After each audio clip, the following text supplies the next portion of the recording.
دو اہم ایشوز کے اوپر حکومت اور اپوزیشن مل کے چلیں، ایک حکمت عملی اور اتفاق رائے سے چلیں تو معاملات آگے بڑھانے میں آسانی بھی ہو سکتی ہے اور شاید خوش اسلوبی سے بہتر فیصلے بھی کیے جا سکتے ہیں. لیکن اگر لڑائی والی اور تناؤ والی کیفیت برقرار رہے تو کوئی ڈنڈے کے زور پہ تو فیصلہ ہو سکتا ہے، لیکن اس کو اچھا یا بہتر سوچا ہوا فیصلہ نہیں کہا جا سکتا.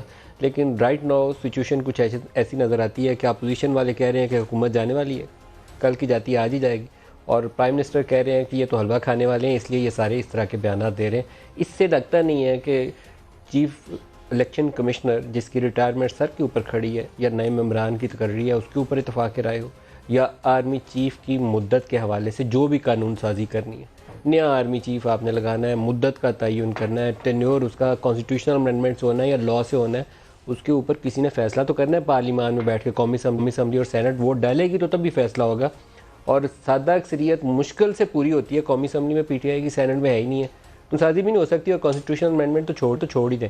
اور یہ بہت بڑا چیلنج ہے جو سر کے اوپر کھڑا ہے. زیادہ ٹائم نہیں ہے، 24 گھنٹے کے اندر فیصلے کرنے ہیں اور اس کے ساتھ آگے بڑھنا ہے. پرائم منسٹر نے ریڈ کرتے ہوئے جو اپوزیشن کے لیے بیان دیا، پہلے میں وہ آپ کو سنانا چاہوں گا، دکھائیے گا.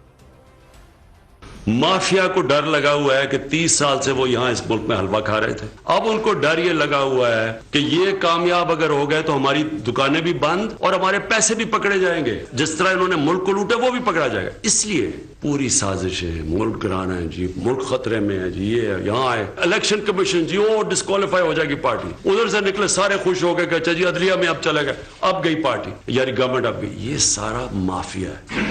ان کا انٹرسٹ پاکستان نہیں ہے، ان کا انٹرسٹ اپنا پیسہ بچانا ہے. پرائم منسٹر کا خیال یہ ہے کہ یہ سازش ہے، اپوزیشن ایک مافیا ہے اور یہ حلوہ کھانے والے اپنا پیسہ بچانا چاہتے ہیں. بلاول بھٹو کیا کہتے ہیں وہ بھی دکھائیے گا.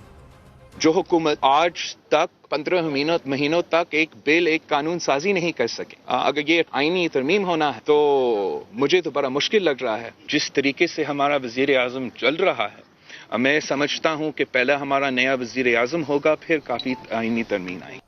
اور بلاول کو یہ امید ہی نہیں ہے کہ پرائم منسٹر رہیں گے. وہ کہتے ہیں کہ پہلے نیا وزیر اعظم آئے گا پھر آئینی ترمیم آئے گی. شیخ رشید احمد صاحب.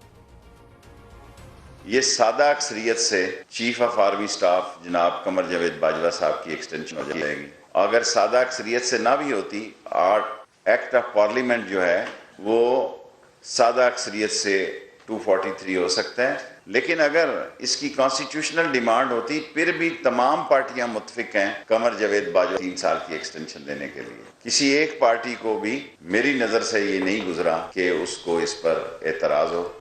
شیخ صاحب کہتے ہیں ساری پارٹیاں ووٹ دیں گی، اور یہ خیال اس لیے نہیں ہے کہ شاید پی ٹی آئی سے ان کو محبت ہوگی. یہ خیال عام طور پر اس لیے ہے کہ اسٹیبلشمنٹ کے لیے سارے گنجائش پیدا کر لیں گے کہ وہاں پر ان کے دروازے کھلے رہیں، بند نہ، اور اتفاق رائے سے کام آگے چل جائے. مولانا فضل الرحمان نے بھی ایک بیان دیا جو کافی خطرناک بیان ہے، وہ بھی سن لیں پھر گفتگو چلاتے ہیں آگے. دکھائیے گا. میرے خیال میں تو دسمبر آخری مہینہ ہے. اس پارلیمنٹ کو قانون سازی کا حق نہیں ہے اتنے اہم مسئلے کے اوپر. فوراً الیکشن کرائے جائیں.